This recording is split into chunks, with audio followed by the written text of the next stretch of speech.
এইটো লখিমী পথাৰ হাইস্কুল। কিমানজন ছাত্ৰ ছাত্ৰী আছে ইয়াত? ছাত্ৰ ছাত্ৰী 0 আৰু শিক্ষক শিক্ষয়িত্ৰী 12জন। কেনেদৰে চলি আছে স্কুলখন? চলি এনেকৈ আছে আৰু স্কুল মাষ্টৰনীবিলাক আহে বহে নে কি আলাপ কৰে, চাহ পানী খাই নাখায় এইগিলানো নাজানো, থাকি গুচি যায় আৰু। কিন্তু শিক্ষা বিভাগৰ চকুত পৰা নাই নেকি? এতিয়া সেইটো আৰু তাহোঁহে জানিব, আলোচনা কৰিছে নে কৰা নাই। এতিয়া আমাৰ যিহেতুকে আমি আৰু ক'লেও আমাৰ কথা পাতিলে গুৰুত্ব নিদিয়ে বা নাই, আমি সেইগিলাখন প্ৰমাণ পাইছোঁ, গতিকে আমিও গুৰুত্ব দিয়া নাই ইয়াত। সেনেহেন চিষ্টেমতে চলি আছে। ছাত্ৰ ছাত্ৰী কিয় নহ'ব হ'লে স্কুলখনৰ পৰা? নহয়, এইটো আচলতে প্ৰথমতে ভালেই আছিল, তাৰে পিছত এই যিবিলাক আৰু অলপ দৰমহা পাতি পা হ'ল, অলপ নিজা অলপ বাহাদুৰি আহি গ'ল শিক্ষক শিক্ষয়িত্ৰীবিলাকৰ ঘৰৰ বান্ধাত লাগি গ'ল।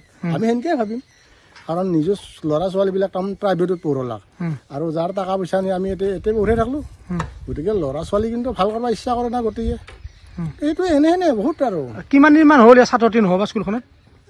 ছাত্ৰ ছাত্ৰী মানে 6 মাহ হ'লে আৰু এনেকৈ থাকিল। অফিচত গম পায় কিবা অলপ আছে নেকি তাৰ ভিতৰত? কিবা এই থাকিব পাৰে সেইটো, কাৰণ যিহেতু ইয়াতে আহি আছে 2-3বাৰ আহি গৈছে, আহে মাজে মাজে।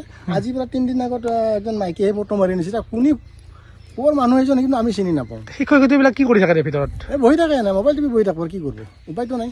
ছাত্ৰ ছাত্ৰী নাই যেতিয়া কি কৰিব? তখন দৰমহাটো পাই আছে? দৰমহা ফুল দৰমহা পাব, ফুল দৰমহা পাব। এইটো কি দাবী আপোনালোকৰ? দাবী মানে কি, স্কুলখন হ'ব লাগে, ল'ৰা ছোৱালীখিনিকে আমাৰ পাব্লিকো দিব লাগে।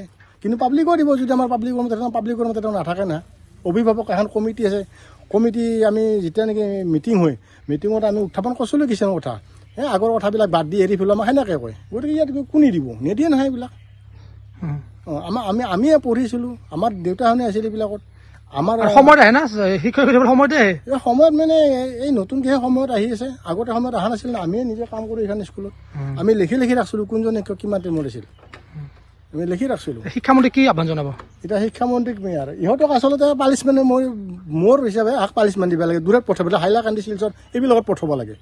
আহোঁতে স্কুলৰ তেওঁ নিজে একজন শিক্ষক, শিক্ষা থাকিলে কিন্তু শিক্ষাটো দিব নাজানে, আৰু সেইকাৰণে ল'ৰা ছোৱালীখিনি গুচি গৈছে।